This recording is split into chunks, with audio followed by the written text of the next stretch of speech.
iniciar a nossa aula, queria pedir que o Lucas orasse. É isso. Tu mesmo, Lucas, viu? Não baixa a cabeça aí não, cara. Não, mas sem brincadeira. Ora pra gente aí, Lucas, para que a gente possa realmente aprender aqui sobre o que a palavra do Senhor tem a nos ensinar e que a gente possa realmente compreender o objetivo dessa aula e também aplicar nossas vidas sobre a questão do discipulado. Senhor Deus, meu Pai, obrigado. Obrigado pela oportunidade de estarmos dispostos para ouvir essa palavra. Mas que não seja só isso. Venhamos a aprender a obedecer a Senhor, queremos estar com o Senhor para fazer nossas corações. Venhamos também a Deus para nós. Amém. Muito bem, meus irmãos. Então, na última aula, a aula de número 5, o professor Euclides ele falou sobre o tema da sinceridade e da autenticidade. Né? Se a gente for olhar de novo aqui a divisão do nosso livro, a gente vai ver primeiro que a gente está chegando quase no fim. Né? A gente está aqui já na segunda parte, que trata essencialmente sobre a doutrina da imitação de Cristo. Isso aí, o Otávio trouxe o livro ali, né, Otávio? Isso aí. E a gente já falou sobre o discipulado como imitasse Cristo, que é um termo latim sobre a imitação de Cristo. E aí o Euclides, ele exortou sobre a aula, né, que nem eu falei, sinceridade e autenticidade. Então faltam exatamente 3 subtópicos aqui, ou 3 capítulos, para que a gente termine, finalmente, o nosso livro sobre discipulado. É um livro que foi bem rápido, realmente, mas ele é muito denso de conteúdo. Vocês vão conseguir notar isso nessa aula. Essa aula foi uma das que eu mais tive dificuldade de preparar. Por quê? Porque o Jonas Madureira, ele como teólogo, ele é bom. Mas como professor de filosofia, ele é melhor ainda. Então ele trata sobre os conceitos de maneira muito densa e tu tem que entender o que ele está construindo e tu não consegue ir para o próximo tópico sem entender o anterior. Então foi realmente um pouco complicado de colocar as ideias no lugar. Mas, enfim, eu vou seguir basicamente o que ele colocou no livro.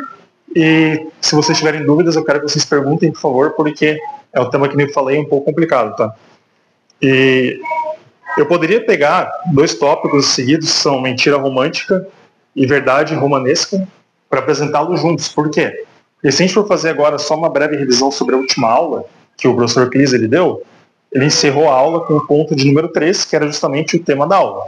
E ali, o próprio Jonas Madureira ele fez uma comparação entre as confissões, de um lado, de Santo Agostinho, e também as confissões do outro lado de Jean-Jacques Rousseau.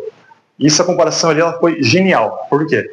Porque basicamente foi Agostinho que introduziu esse tema literário sobre as confissões, e o próprio Rousseau, ele também escreve as confissões, porém sobre a perspectiva dele mesmo. Né?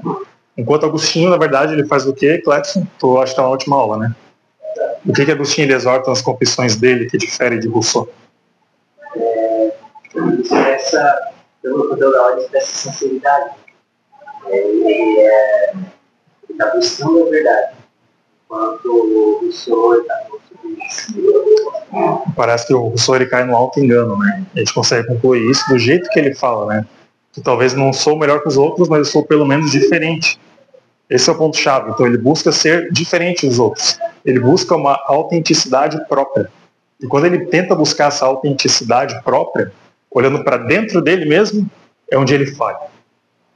E a gente vai entender isso nessa aula de hoje. O porquê a gente não deve buscar as coisas dentro de nós mesmos, mas sim sobre verdades absolutas que estão o quê?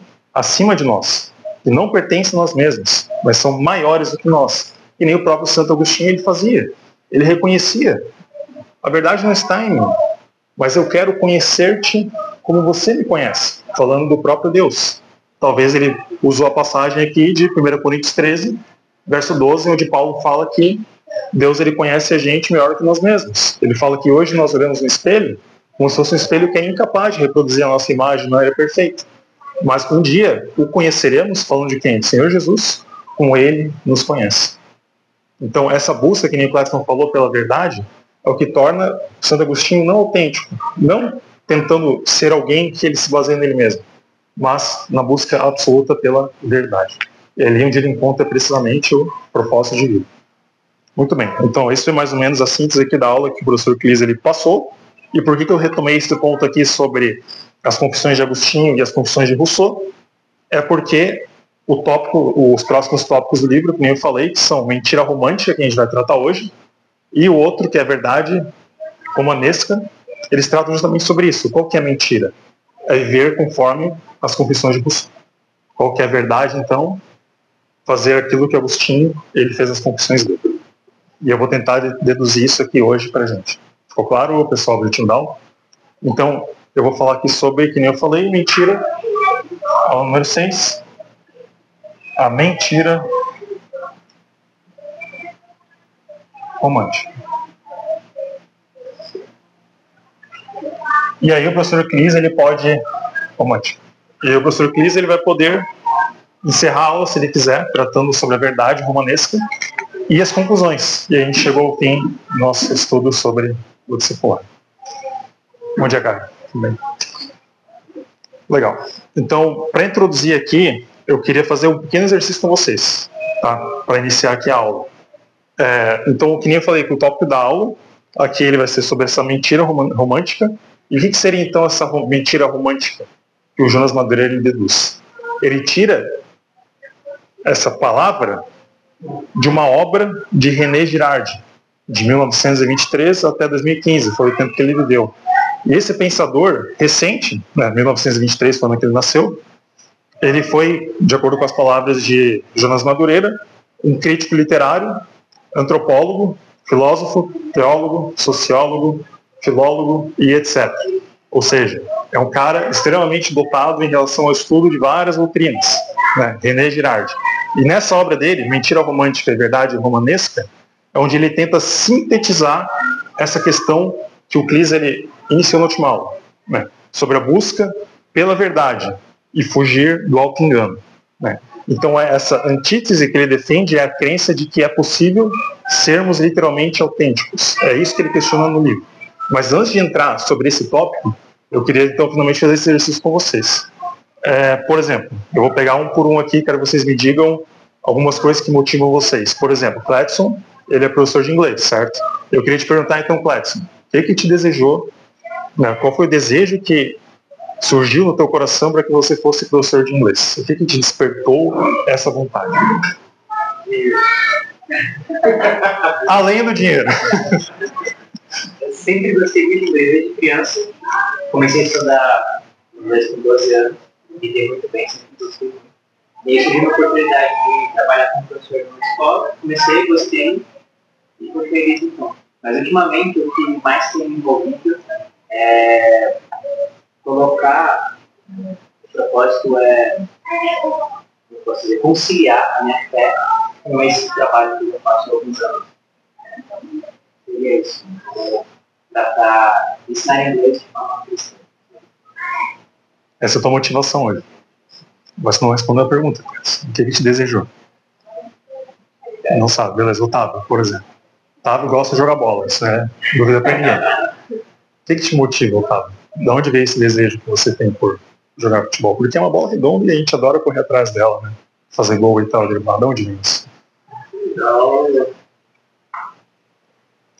como eu posso dizer, dá uma sensação boa, igual esses dias, essa semana. Quinta-feira foi um dia bem difícil no trabalho. Em casa, a cabeça estava doendo e tudo mais. E eu jogo bola na quinta à noite. Aí eu estava até meio desanimado, mas vamos. Cara, tem outra pessoa. A cabeça já estava muito mais descansado da maneira que eu fui jogar bola. Então não sei como explicar a coisa, mas descansa, dá uma tranquilidade. Mais ou menos o que o Cledson falou, uma coisa que te motiva, Uhum. Que tu sabe que te faz bem.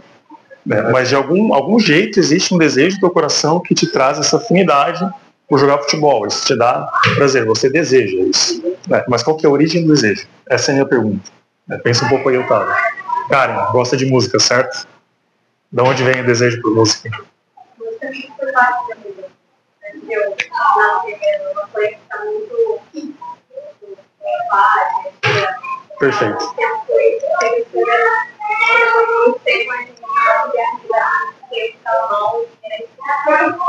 Isso que eu queria buscar,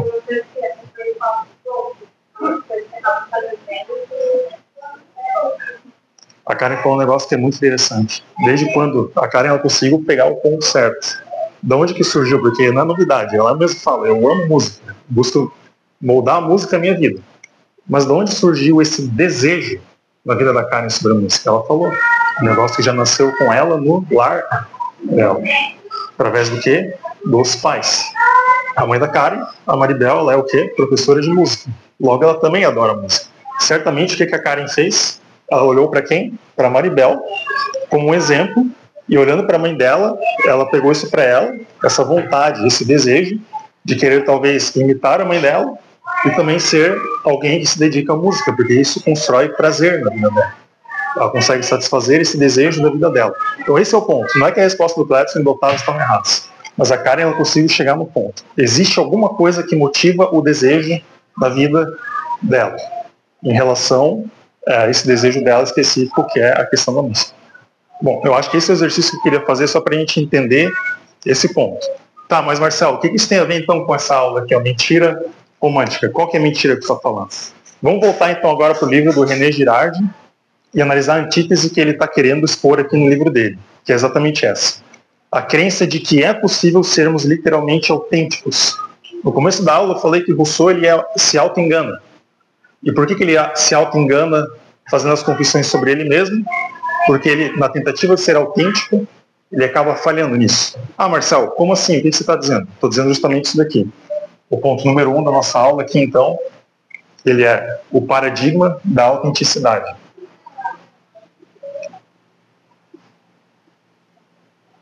Paradigma da autenticidade. E o nosso subtópico, primeiro, eu coloquei aqui como mecanismo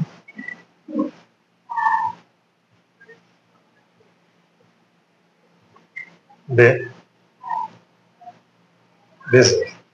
O mecanismo de desejo. Por isso que eu fiz essas perguntas para vocês no começo da aula, para a gente entender como a construção do desejo ela se dá no nosso interior. A antítese, que nem eu falei da aula, é a crença de que é possível sermos autênticos, ou seja, existe um caminho direto entre nós e os nossos desejos. Mas René Girardi, ele é claro na obra dele sobre mentira romântica e verdade romanesca. Ele vai dizer que isso aqui não é possível, que existe sempre algo entre os nossos desejos e os nossos objetos de desejo. Ah, Marcelo, como assim objetos de desejo? Vamos dar um exemplo. O exemplo que o próprio C.S. Lewis ele diz. Se existem desejos, é porque existem meios de satisfazer esses desejos. A Karen deseja viver para a música. Logo, existe um meio de satisfazer esse desejo, que é instrumentos, a voz e etc. O Otávio tem desejo para jogar bola. Como é que ele satisfaz esse desejo? Jogando bola. Então, se o desejo existe, é porque ele tem condições de satisfazê-lo. Clédson é um professor de inglês, logo ele pode usufruir dos meios de conseguir satisfazer esse desejo, exercendo as aulas de inglês. Tá claro?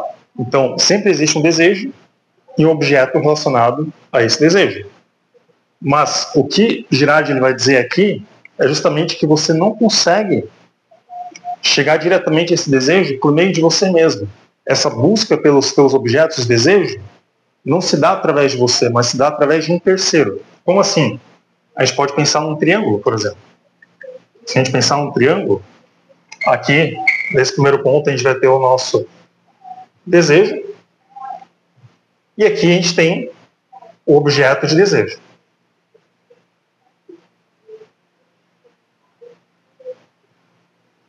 E a gente pode pensar que o caminho mais curto entre dois pontos é uma reta, certo?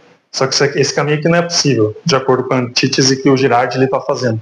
Ele vai dizer que para a gente chegar no objetivo do nosso desejo, a gente primeiro tem que passar por um moderador, ou talvez um modelo. Então esse caminho aqui embaixo ele não é possível. A gente depende desse modelo. Como assim modelo? O que você quer dizer com modelo, Marcelo? Eu quero dizer que todo desejo ele surge exatamente dessa mediação. Se a gente pegar o exemplo da Karen novamente, qual foi a mediação da Karen pela qual o desejo da música surgiu no coração dela? Foi a mãe dela. Então a Karen, olhando para a mãe dela como fonte de inspiração, como mediador, ela acabou se entregando à música. Por quê? Porque alguém colocou isso na vida dela como se fosse algo positivo. E a Karen abraçou esse desejo e buscou satisfazer esse desejo na vida dela. Vamos dar mais um outro exemplo aqui. O que então pode ser esse modelo aqui, conforme o paradigma da autenticidade que Girard ele defende? Ele pode ser justamente aquilo que nós desejamos ter ou que desejamos ser. Por exemplo, eu vou falar de mim agora. Marcel gostaria de ter uma casa para que ele possa pegar sol no final de semana, para que ele possa ir na piscina e etc, plantar, laranjeira, tudo quanto for árvore. E chamar os amigos, lógico, para fazer parte, porque senão tudo isso é vazio. Exatamente, boa, Vivian. De onde surgiu esse desejo na minha vida? Eu posso dizer claramente foi através da minha mãe. Porque minha mãe é uma pessoa que ela adora ficar no ar livre. É uma pessoa, como é que eu posso dizer, um tanto quanto inquieta. Ela precisa estar sempre se movimentando. Então minha mãe não dá muito certo no apartamento. Ela dá certo numa casa. E eu, olhando para o meu mediador, o meu modelo, que é a minha mãe, admirando a ela, eu posso finalmente... Esse desejo, na verdade, ele surge na minha vida, olhando para ela, e aí eu busco esse meu objeto de desejo, que é que nem nesse exemplo que eu estou dizendo, a casa. Deu para compreender, pessoal? Então, o ponto todo é, por que paradigma da autenticidade? Paradigma porque isso não vem exatamente de mim, diretamente, mas vem como fruto do desejo através de um terceiro, através de um modelo. De novo, pode ser uma pessoa, mas pode ser alguma outra coisa. Vamos pegar mais exemplos aqui. Se a gente pegar, por exemplo, um jogador de futebol famoso, que ele vai fazer agora uma propaganda de um barbeador que ele julga ser o melhor barbeador do mercado. O que acontece? Você admira o jogador de futebol. Você não admira o barbeador. Você admira o jogador. E ele está fazendo a propaganda. E você pensa, pô, esse cara joga muito bem. Esse cara aí eu sou fã dele. Esse bicho aí é o bambambam. Bam, bam. Eu vou comprar esse barbeador, porque se ele disse que o barbeador é bom, eu vou pegar ele para mim, então deve ser bom mesmo. Mas o teu desejo principal nunca foi pelo barbeador, mas foi por admirar a pessoa que está te dizendo que o barbeador é bom. Vocês conseguem entender? Ou não?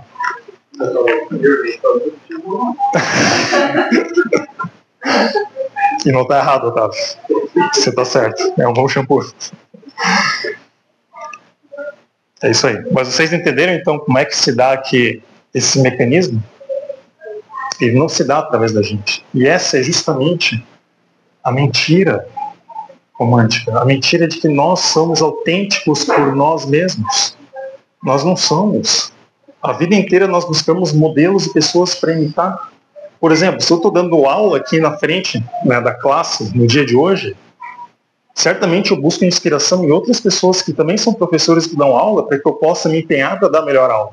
Eu busco me espelhar naqueles que também são professores. Talvez com desejo que surgiu de alguma coisa que eu possa não compreender, mas o fato é que ele surgiu no meu coração através das minhas experiências, através das relações que eu tive com outras pessoas, através da admiração por modelos. Então, lembrem-se que, pessoal, sempre nesse triângulo, que esse caminho aqui, ele nunca é possível. Ele sempre passa por um modelo. E a reflexão que eu quero fazer é justamente essa. Eu quero que vocês parem e pensem se isso aqui é verdade ou não. Por quê? Porque todo o nosso estudo sobre esse lado ele depende sobre isso. A gente tem falado ao longo tempo sobre a doutrina da imitação de Cristo.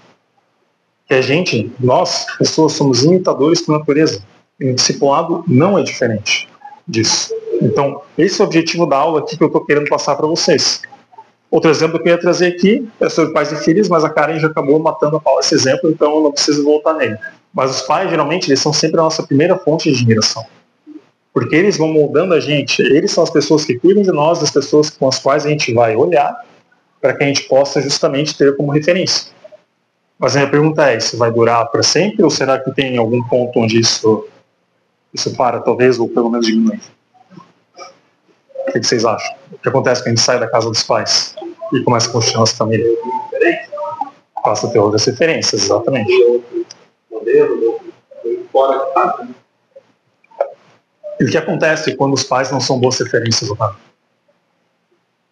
Não são boas. Quando eles não são boas referências. Essa é a pergunta. O que acontece? Eu acho que depende. Eu acho que a pessoa pode olhar e acabar imitando mesmo sem querer. Ou olhar e falar, beleza. De qualquer forma, isso é um exemplo, só que uma coisa que eu não quero ser. Pode ser um exemplo negativo, então. Tipo, eu não quero imitar essa postura errada. Não sei. Não, boa, é isso mesmo. E aí, não imitando a postura dos seus pais, você vai buscar referência onde? Ou admiração onde? Em outros. Em outros, exatamente. Por isso que é muito interessante essa questão da criação dos filhos. Por quê? Porque geralmente famílias onde tem pais, os pais eles são negligentes, os filhos eles acabam assumindo essa forma de rebeldia. Lógico que não é via de regra, a gente não pode generalizar nada na nossa vida e eu também não estou querendo fazer isso. Eu estou tentando contextualizar com outro exemplo, dizendo que se os pais não são as nossas referências, a gente vai buscar nossas referências onde? No mundo. No mundo, nas coisas de fora.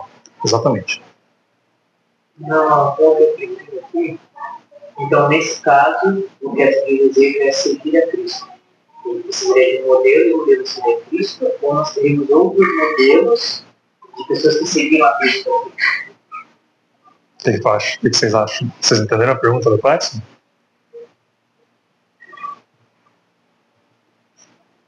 O que vocês acham? Eu acho que o maior modelo é Cristo, mas eu acho que a gente acaba discriminando outras pessoas. Tipo, o nosso pastor, os professores. Lembro do Paulo falar que seguem os mesmos imitadores, são eles sobre Cristo. A resposta é ambos. Exatamente. A doutrina da imitação de Cristo, lembra que a gente sempre fala sobre discipulado, a gente define como duas frases, duas sentenças. O ato de nós seguirmos ou imitarmos a Jesus, mas o ato também de nós ajudarmos alguém a seguir a Jesus. Mas para ajudarmos alguém a seguir a Jesus, nós precisamos ser o quê? Seguidores de Jesus ou imitadores dele. E como é que a gente faz para imitá-lo?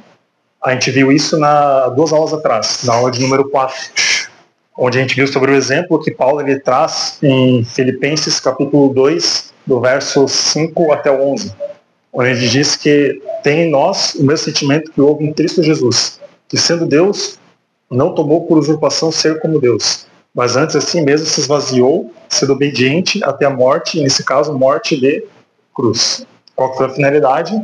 Para que Cristo Jesus recebesse toda a glória. Ele desse essa glória a Deus.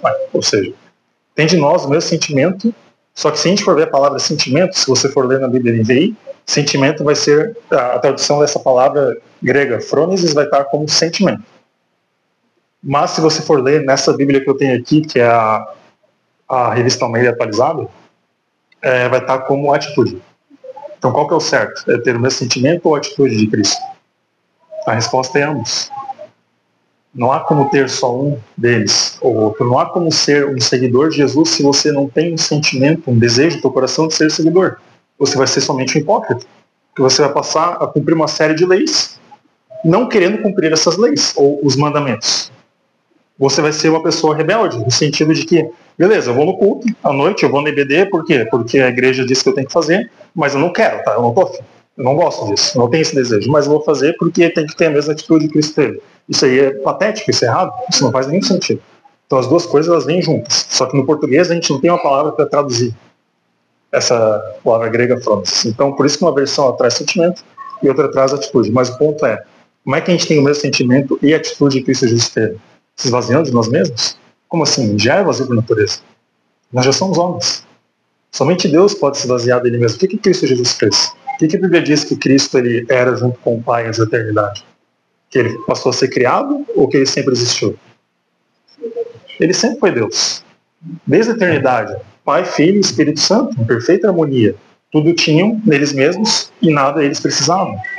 Mas aprove a Deus dar origem à criação, para que ele recebesse a glória por isso. Mas qual que é o ponto todo aqui que eu quero trazer? Somente Deus, na pessoa de Cristo Jesus, se esvaziou dele mesmo. Sendo Deus, se fez homem. Se fez a semelhança de homem, se esvaziou de si mesmo. Então vem a pergunta agora com base na reflexão do Clédson. Como que eu posso imitar a Cristo sendo que eu não sou Deus? Eu sou homem. Qual que é a resposta? Seguindo a doutrina apostólica. Foi o que a gente viu na aula de número 4. Imitando aqueles que imitam a Cristo. Jesus ele escolheu os 12, mais os discípulos, não a grande multidão, que a gente viu na passagem de Lucas 14, mas os discípulos, aqueles que seguiam a Jesus calculavam o custo e arcavam com esse custo.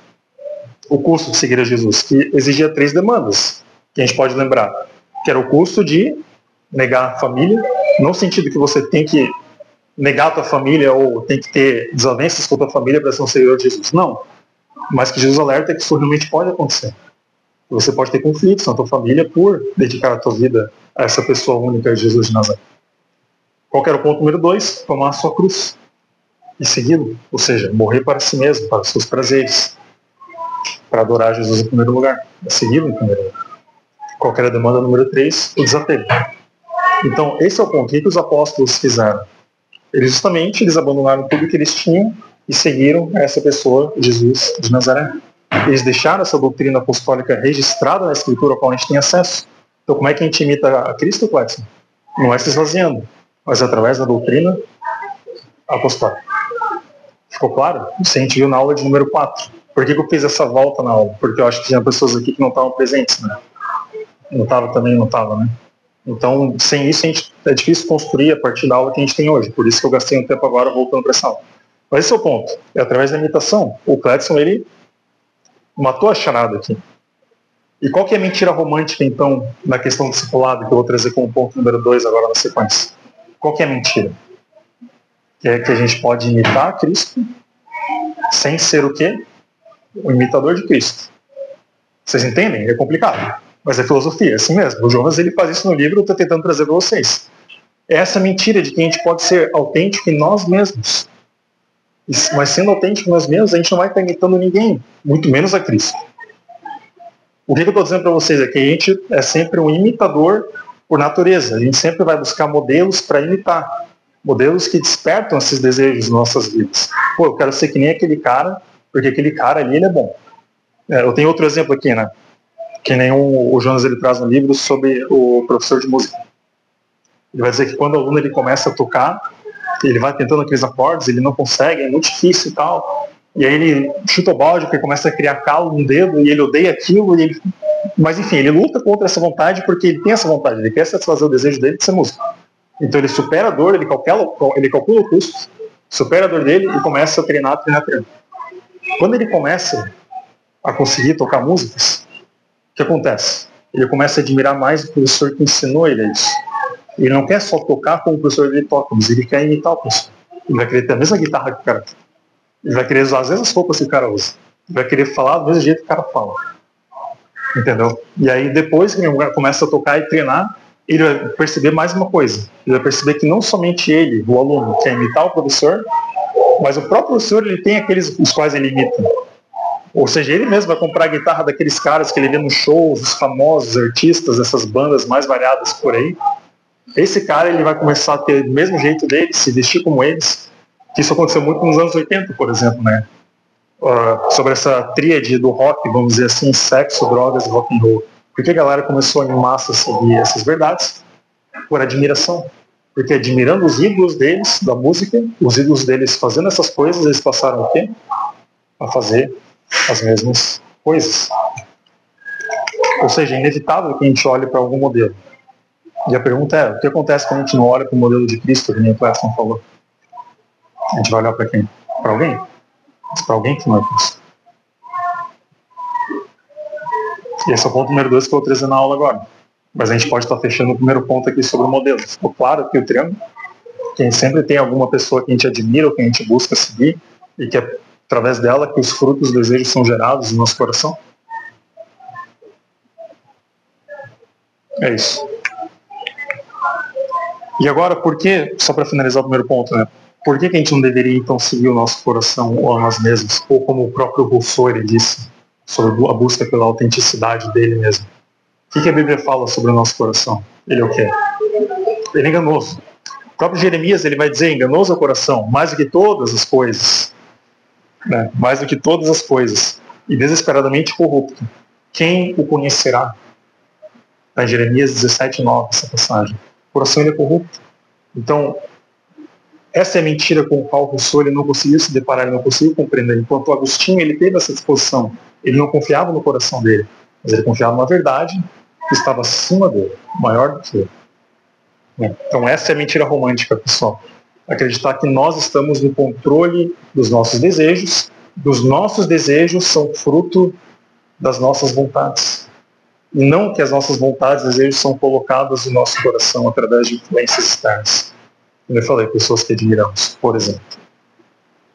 Ou seja, sempre na busca por modelos a seguir.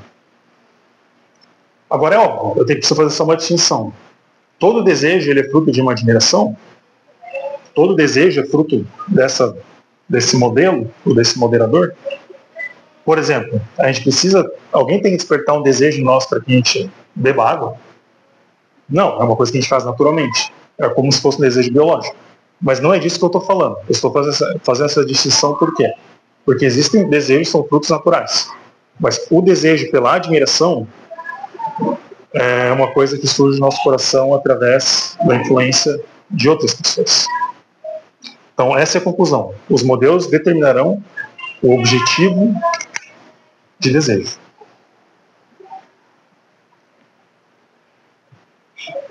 Ou seja, nós somos autênticos por nós mesmos, que é a antítese que a gente estava propondo aqui no começo da aula. Não, porque sempre buscamos alguém para imitar. Nós não somos autênticos de maneira nenhuma. E é por isso que eu gastei um certo esforço para passar isso aqui nesse primeiro ponto da aula para vocês, pessoal. Ficou claro aqui? Legal. Então, mas beleza, Marcelo, o que isso aqui tudo tem a ver com discipulado agora, né? O Fletson, ele já antecipou o tópico, que é justamente sobre a doutrina da imitação. Se a gente busca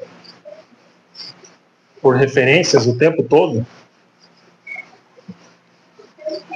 não é possível buscar essa mesma referência em Cristo Jesus ou no mundo. O que Jesus fala acerca do mundo? Alguém pode citar para mim a passagem? Também, o mundo jaz no maligno. O que mais? Jesus Cristo, ele é do mundo ou não é? O que ele fala? Eu não sou do mundo. Portanto, vós também não sois do mundo. Ele não fala isso. E ele ora ao Pai, ele diz o quê? Que ele não deseja que nós sejamos tirados do mundo, mas protegidos, guardados desse mundo. Mas qual que é o alerta que Jesus está fazendo nessa passagem? Para que a gente tenha cuidado. O próprio Martinho Lutero, ele especifica 3 grandes inimigos do homem, que é o mundo, o diabo, e alguém sabe dizer o terceiro? A carne. Os desejos. Porque o coração, ele é o quê? Ele é enganoso. Perfeito. Então vamos entrar agora no ponto número 2, que é a teoria dos desejos como imitasse Cristo. Então a gente vai pegar todo esse conceito dessa irrícia. Deixei aberto aqui. É real, hein? A teoria dela é boa. Vamos ver se eu vou pensando. Aí, teoria dos desejos como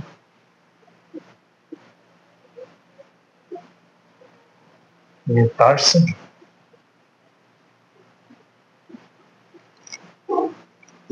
Cristo. Muito bem.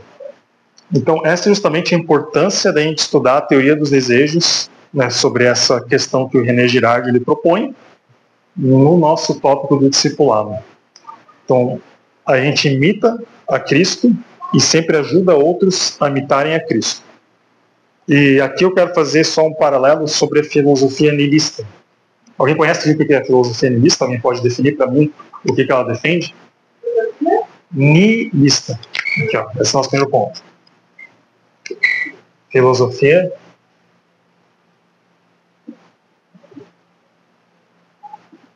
nihilista.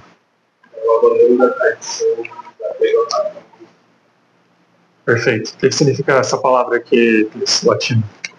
Ou grega, se não me engano? Vazio. Isso aqui significa exatamente vazio ou nada. Da ideia de algo vazio mesmo. E como é que isso? O que essa filosofia ela defende, né? Ela defende mesmo? Ao longo da tradição, eu já pego padrões. É uma síntese, né? Existe alguma verdade fundamental?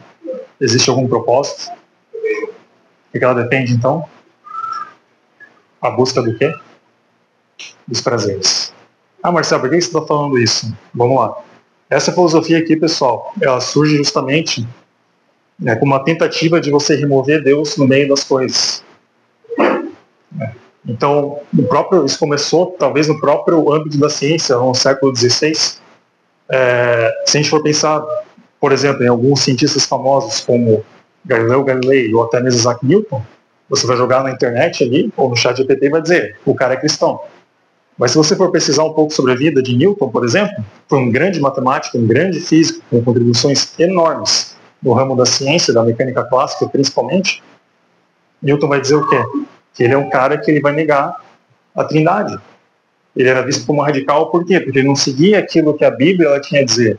Newton ele achava que ciência e religião, ou cristianismo, nesse caso, é algo incompatível, é algo que não tem como coexistir. Ou é ciência, ou é cristianismo. As duas coisas não se misturam. E isso começou a tomar uma proporção em massa na Europa, com os cientistas, ao ponto de que a gente, nas nossas aulas de teologia, do ano passado e do ano retrasado, se vocês forem relembrar, a gente viu ali que a teologia ela era o quê? O que era a teologia? Era a rainha de todas as ciências. Não se fazia ciência sem teologia. E simplesmente esse movimento ele começou a ganhar massa com base em que as pessoas abandonaram a questão religiosa, ou o próprio Deus, no meio da ciência, e jogaram ele fora. E a gente pode dizer que o pai dessa filosofia nihilista, ele é alguém chamado Friedrich Nietzsche. Inclusive é o nome do meu cachorro. Boas referências. Parabéns. Friedrich Nietzsche. A gente deu o nome para ele porque a Luana tinha um livro do Nietzsche na casa, mas ela nunca tinha lido. A gente começou a pensar nos nomes, vai Nietzsche mesmo. Aí depois que eu comecei a pesquisar quem é esse cara, eu falei, meu Deus. Por quê? Porque Nietzsche ele é um cara que foi criado num lar cristão. A família dele era piedosa. E ele simplesmente via o cristianismo como algo fraco. Ele, assim como Rousseau, talvez, ele buscava a verdade dentro dele mesmo. Ou talvez ele se esvaziava da verdade ao ponto de que isso feria tanto o ego dele, que ele não podia aceitar o fato de existir uma verdade absoluta. Então o que ele vai dizer? Ele vai dizer que não existem verdades absolutas. Mas por contradição, ele mesmo já define uma verdade absoluta, que o propósito de todas as coisas é o que? A busca pelo prazer interior. Então isso já é uma verdade absoluta. Então essa é a contradição que todas essas pessoas, quando estudam aqui, elas fazem na busca de dizer que não existem verdades absolutas. Mas elas vão acabar definindo também. Esse é o ponto. Então toda a teoria delas vai cair por terra. Mas na busca dos prazeres, Nietzsche ele vai dizer que tudo é válido, sendo que o propósito final é você ser feliz. Tudo é válido. Não interessa quantas pessoas você for magoar, não interessa por cima de quantas leis você for passar, tudo é válido para que você seja feliz. Isso é uma coisa extremamente perigosa, vocês têm que concordar comigo. Por quê? Porque se você começa a invadir a privacidade do outro, vamos supor que a minha felicidade é ser um ladrão. Vou começar a roubar as coisas, mas isso aqui me faz feliz, é o meu prazer. Eu gosto disso. Por que eu não posso fazer? Se o objetivo final é que eu seja satisfeito dos meus próprios prazeres. Ou talvez eu seja uma pessoa que gosta de, não sei, assassinar o outro. Talvez seja uma pessoa buscando os meus prazeres, eu acabo ferindo aqueles que estão ao redor. Mas vocês entendem que existe uma restrição muito grande, uma barreira muito grande, que é muito perigoso você viver desse jeito? O próprio Jonas Madureira, numa das pregações dele, ele vai dizer que ele estava dando uma aula sobre isso, sobre a filosofia nihilista. E um aluno ele vai lá e levanta a mão e diz, mas professor, eu sou nihilista e eu não sei porque o senhor vê tanto problema nessa filosofia. Aí o Jonas Madureira ele fala, você é nihilista dele? Sou. Você é? Sou. Tem certeza? Tenho, professor. Beleza. Então, por que você não vai lá e então casa com sua irmã? O aluno fez assim, pera, mas o que você está falando, professor? Como assim casar com minha irmã? Isso aqui é um absurdo. Ué, por que é um absurdo? Se for da tua vontade, satisfazer os seus prazeres, logo isso é lícito, com base à luz da filosofia nihilista. Mas isso aqui a gente conclui que é um grande absurdo. Por que eu estou falando isso, pessoal? Porque Nietzsche defende que não há ausência, não há a presença de verdades. Ou seja, a verdade é ausente. Não existe verdade universal e a pessoa pode até se transformar num animal a ponto de satisfazer todos os desejos dela. O que acontece depois na Europa, que nem eu falei, na busca dos pesquisadores cientistas quando eles abandonam Deus? Nietzsche ele critica esse movimento que acontecia na Alemanha. Ele vai dizer, pera, vocês agora expulsaram Deus do meio da ciência.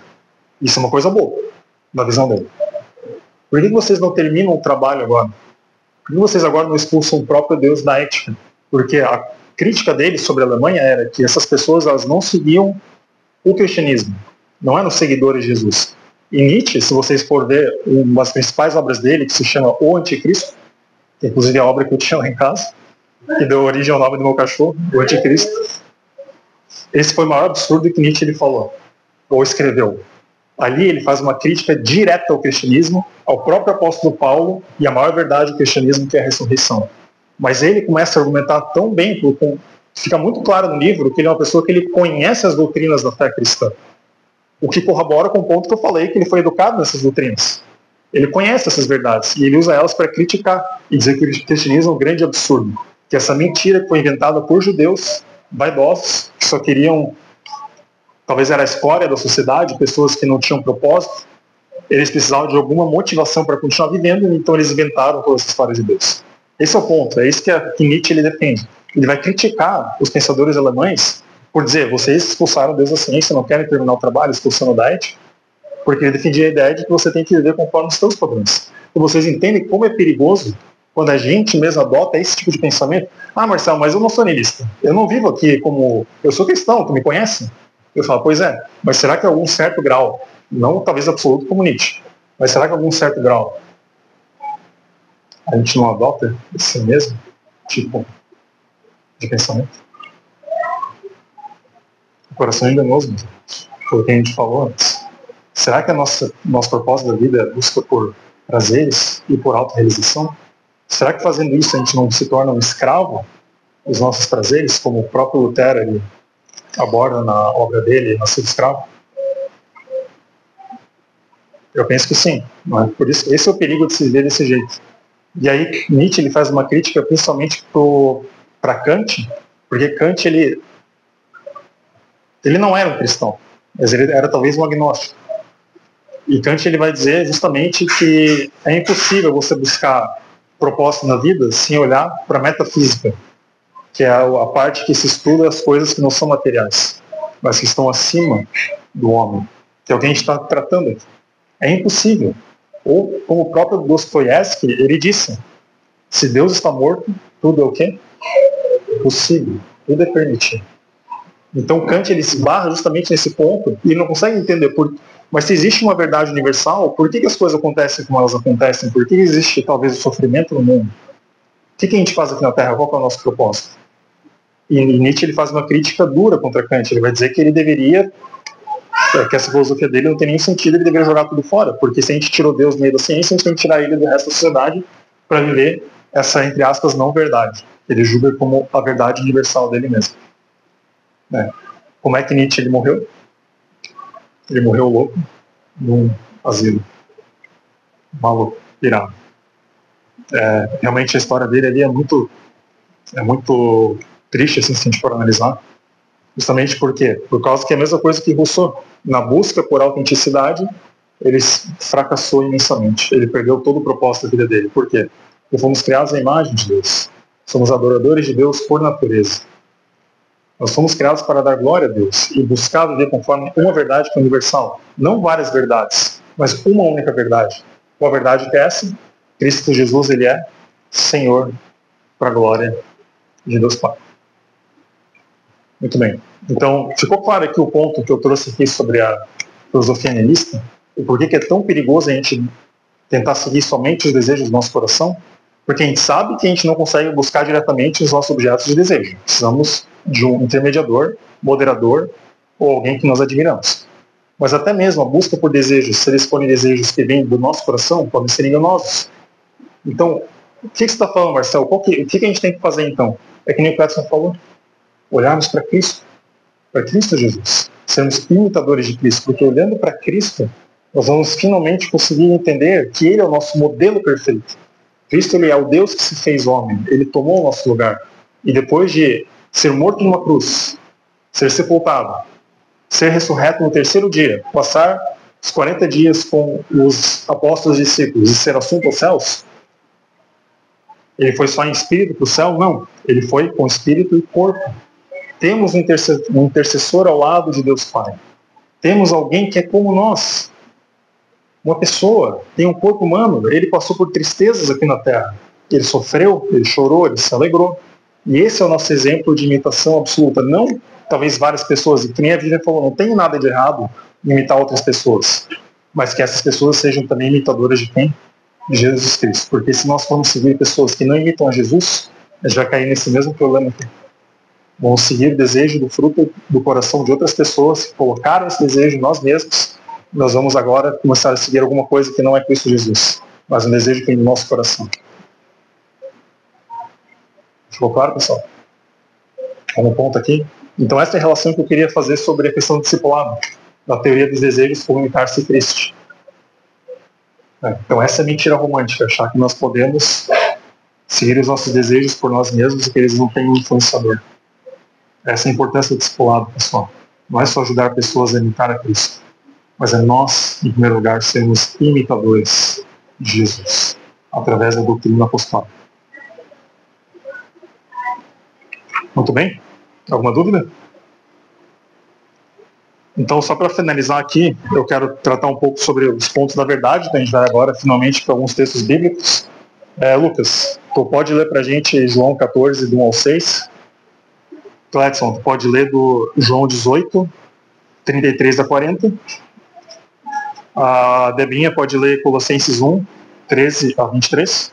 E a Vivian pode ler Filipenses 3, do 7 ao 9. Alguém ficou com dúvida no texto? 18, 33 a 40. Lucas 14, 1 a 6. Debinha Colossenses 1, 13 a 23. E Vivian Filipenses 3, 7 a 9. Pode ir, Lucas.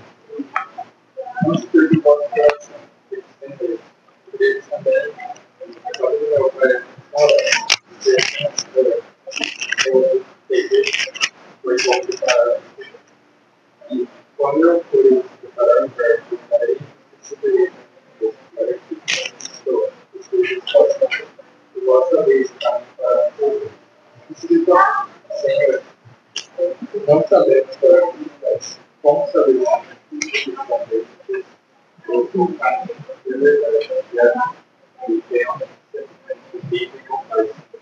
Perfeito, Lucas. Então, o que Jesus ele proclama no verso 6? Eu sou o quê? O caminho, a verdade e a vida. A busca pela verdade universal não está na nossa autenticidade. Muito pelo contrário. Está em Cristo Jesus, nosso Senhor, porque Ele é a verdade. Cledson, pode ir. Tornou Pilatos entrar no telefone e chamou Jesus e perguntou: És tu o rei de Deus?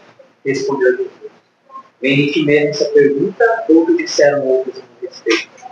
Replicou Pilatos: Porventura sou judeu?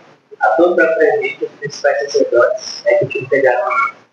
Que fizeste comigo, respondeu: O meu reino não é deste mundo. Se o meu reino fosse deste mundo, meus ministros se empenhariam por mim, para que não fosse entregue aos judeus. Mas agora o meu reino não é daqui. Então me disse Pilatos: Logo tu és rei? Respondeu Jesus: Tu dizes que sou rei. Eu para isso nasci, para isso não vi, a fim de dar testemunho da verdade. Todo aquele que é da verdade ouve minha voz. Perguntou-lhe Pilatos: Que é a verdade? Tendo dito isso, voltou aos judeus e lhes disse: Eu não acho nele crime algum. É costume entre vós que eu solte alguém para fazer da Páscoa. Quereis, pois, que eu solte o rei dos judeus? Comentaram todos novamente: Não este, mas Barrabás. Ora, Barrabás era Santiago. Perfeito. Então o ponto-chave aqui que o Cledson leu é: todo aquele que é da verdade ouve minha voz. Está no verso 37. E aí Pilatos ele não entende. Ele retruca a pergunta para Jesus dizendo: o que é a verdade? E eu pergunto para vocês agora o mesmo questionamento de Pilatos: o que é a verdade, meus irmãos? Qual que é a verdade que Jesus está dizendo? Que ele é o quê? Senhor. E o propósito da vida está em seguir a Jesus Cristo. Como? Qual foi o jeito que Jesus escolheu para que seguimos a Ele? Para que nós possamos influenciar o mundo? É o discipulado. Por isso a importância de todo esse livro que a gente está estudando, o curso de discipulado.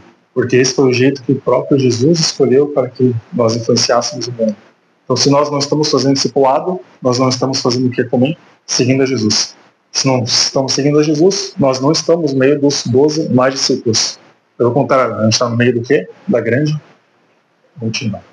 A gente está escondidinho ali, ó, disfarçado no meio, sem talvez vontade de querer ser esse seguidor de Jesus, ou talvez seguir ao Jesus do nosso próprio jeito, conforme as nossas próprias regras. Talvez como o próprio Nietzsche ele fez na perspectiva dele. Então essa é a verdade. Essa é a verdade que Jesus fala. O Lucas, o Cledson foi o João 18, do 33 ao 40. Debinha, pode ler daí a tua. Colossenses 1, do 13 ao 23. Ele viveu todas as trevas, e nos confortou para o meio do seu amor, com qualquer dimensão, dimensão dos pecados. Este é a imagem de Deus, invisível, o primogênito, toda a criação. Pois nele foram criadas todas as coisas, nos céus e sobre a terra, as visíveis e as invisíveis, sejam tronos, sejam soberanias, sejam montados que vocês testais. Tudo foi criado por meio dele e para ele. Ele é antes de todas as coisas, nele tudo subsiste. Ele é a cabeça do corpo, da igreja. Ele é o princípio, o primogênito, entre os mortos para todas as coisas criadas na vida. Porque aprove a Deus que nele ele diz toda a plenitude, e que havendo feito a paz pelo sangue da cruz, por meio dele, reconciliar-se consigo mesmo todas as coisas, quer sobre a terra, quer nos céus. E a vós outros também, que outrora eram extremos motivos e sentimentos pelas vossas obras malignas. Agora, porém, vos reconciliou no corpo da sua carne, mediante a sua morte, para apresentar-vos perante eles santos, justificáveis e irrepreensíveis. E é que permaneceis na fé, alicerçados em Cristo, não nos deixando afastar da esperança do Evangelho, que foi pregado a toda criatura, debaixo do céu, e do qual eu falo. Perfeito, Dani, obrigado. Então tá aqui. Ele é antes de todas as coisas. Nele tudo subsiste. Ele é o cabeça do corpo da igreja. Ele é o princípio, o primogênito dos mortos, para todas as coisas ter a primazia. Esse é Cristo Jesus. Então, se ele é a verdade absoluta, nós devemos fazer exatamente aquilo que Paulo disse, ou considerá-lo desse jeito, do mesmo jeito que ele fala aqui nessa perícope de Colossenses 1. E só para fechar a leitura aqui, Vivian, do Filipenses 3, 7 e 9. Mas o que para mim era útil, isso que considerei perda por causa de Cristo. Sim, deveras considero tudo como perda por causa da sublimidade do conhecimento de Cristo Jesus e ao Senhor. Por amor de volta de todas as coisas, que as considero como refúgio para ganhar a Cristo. E ser achado nele, não pela justiça própria, que procede de lei, senão aquele diante a fé de Cristo, a justiça que procede de Deus, baseada na fé. Perfeito. Então, é isso que o apóstolo Paulo fala. Para ele nada mais importa. Para ele considerou tudo como perda para ganhar a Cristo Jesus. Essa é a verdade pela qual o apóstolo Paulo ele viveu. E realmente ele sofreu. Ele perdeu muita coisa. Ele calculou o custo dele, o custo de seguir a Jesus. E ele realmente aqui ele exorta em Filipenses justamente sobre essa questão do custo de seguir a Jesus também. Amém, meus irmãos? Alguma dúvida aqui nas passagens? Então, só para finalizar agora, a gente falou então sobre a mentira romântica e na próxima aula o Cris vai assumir sobre a verdade romanesca, que é justamente agora sobre essa introdução que eu dei sobre algumas passagens que falam sobre o que a Bíblia diz ser a verdade. O que é verdade se não conhecer a Cristo Jesus, o Criador de todas as coisas, aquele que tem a primazia, não é mesmo? E para finalizar aqui, eu só quero ler uma passagem então aqui de C.S. Lewis, que o próprio Jonas Madureira ele traz aqui no livro, e a gente pode estar encerrando a nossa aula. C.S. Lewis ele vai dizer assim, que é algo bastante interessante sobre o paradigma da autenticidade, que era o ponto de número 1 da nossa aula. Se alguém quiser acompanhar a leitura no livro, está na página 74, tá? E no finalzinho da página tem essa citação de Lewis que o Jonas Madureira vai fazer. Vou estar lendo aqui então, tá?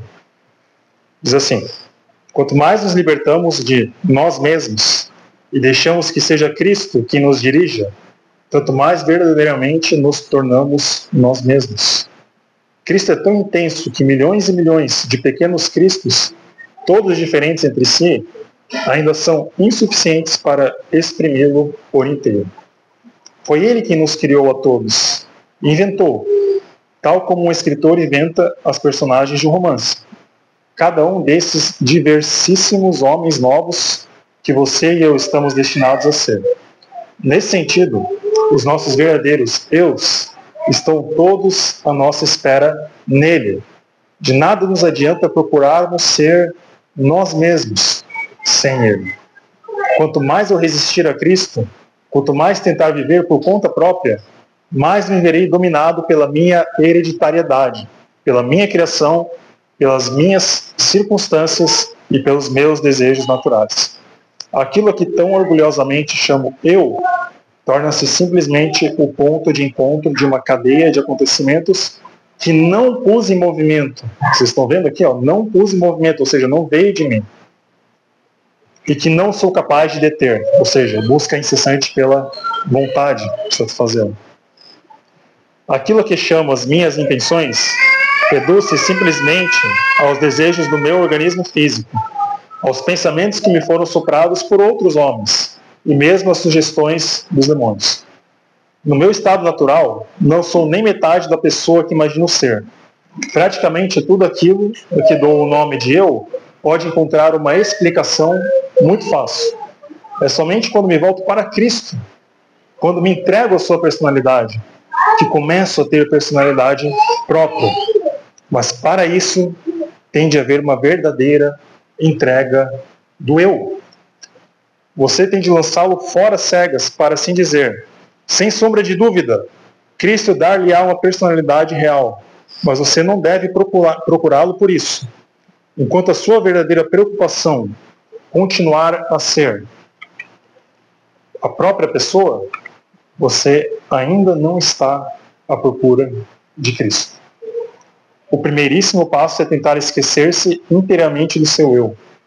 O seu autêntico novo eu, que é de Cristo e também seu, e seu unicamente por ser dele, não aparecerá enquanto você o buscar. Surgirá apenas quando você estiver à busca de Cristo. É um princípio que percorre a vida inteira, do começo ao fim. Entregue-se a si mesmo e encontrará o seu verdadeiro eu. Lembra de Lucas 14 sobre a cruz? Lucas 9 sobre a cruz? Entregue-se a si mesmo. Você encontrará o seu verdadeiro eu. Ou até mesmo Mateus 16, 25, sobre Jesus fala: aquele que deseja ganhar a sua vida perderá, mas aquele que por amor de mim der a sua vida, esse a achará. É a mesma coisa que Luiz está citando aqui, ó. Perca a sua vida e salvá-la. Submeta-se à morte de suas ambições e dos seus desejos prediletos todos os dias, e a morte de todo o seu corpo no fim. Submeta-se a ela com cada fibra de seu ser e encontrará a eternidade. Não tente reter nada. Nada que você não tenha entregado chegará a ser realmente seu. Nada em você que não tiver morrido poderá algum dia ressuscitar dos mortos. Lembra do esvaziamento de Cristo? Nós já somos vazios por natureza. O que nós podemos dar a Jesus para ganhar a vida? Nada. Será que Jesus ele criou todas as coisas, nos redimiu em Cristo, na obra dele na cruz, porque ele viu alguma coisa em nós? Será que ele queria alguma moeda de troca? Será que ele fez isso? Eu dei a salvação para vocês, agora vocês me devem alguma coisa. Não, ele fez por graça. Não tinha nada que nós pudéssemos dar a ele. Nós o adoramos como ele é, por causa do que ele fez. Não porque nós podemos comprar a salvação ou dar alguma coisa a ele. Então, nada que você não tiver morrido poderá algum dia ressuscitar dos mortos. Busque-se a si mesmo, e a longo prazo só encontrará ódio, solidão, desespero, rancor, ruína e decadência. Busque a Cristo e você o encontrará. E com ele, tudo mais. É que nem Tomás de Campos, ele disse: procura Jesus em todas as coisas, e Jesus achamos. Amém, meus irmãos? Cara, eu vou ver se ele diz aqui. Cristianismo puro e simples. É. Sim. Daí, tipo, no quadrante, ele fala que é da página de 218 a 220. Mas eu acho que essa edição não existe mais. Não, é diferente também. Mas eu não.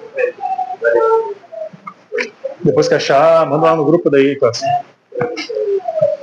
Quando eu li esse texto aqui, pessoal, eu realmente perdi meu sono. Porque parece que ele é tão real. Lembra que nem a gente falou no começo da aula, da busca por desejos? Isso aqui é tomar nossa cruz. Será que realmente é um extremismo a gente seguir a Jesus Cristo? Ou será que é realmente seguindo a Jesus Cristo do jeito que a Escritura diz que a gente achará a vida? E não somente a vida física, mas a vida eterna. Eu não consigo mais dormir depois que eu li esse texto. Essa madrugada eu não dormi. Porque isso aqui impactou de um jeito muito grande. Que é realmente negando a nós mesmos, tomando a nossa cruz, dia a dia, não somente uma vez na vida, mas todos os dias, que a gente encontrará a Cristo Jesus como Ele é. Não conforme a imagem deturpada que nós fazemos de Jesus, mas realmente conforme aquilo que Ele é, aquilo que a Escritura diz a respeito de Jesus. É isso que eu tinha para hoje, meus queridos. Não sei se ficou alguma dúvida, algum comentário, algum ponto. O Lucas está querendo falar ali, Lucas? Não? Tá de boa?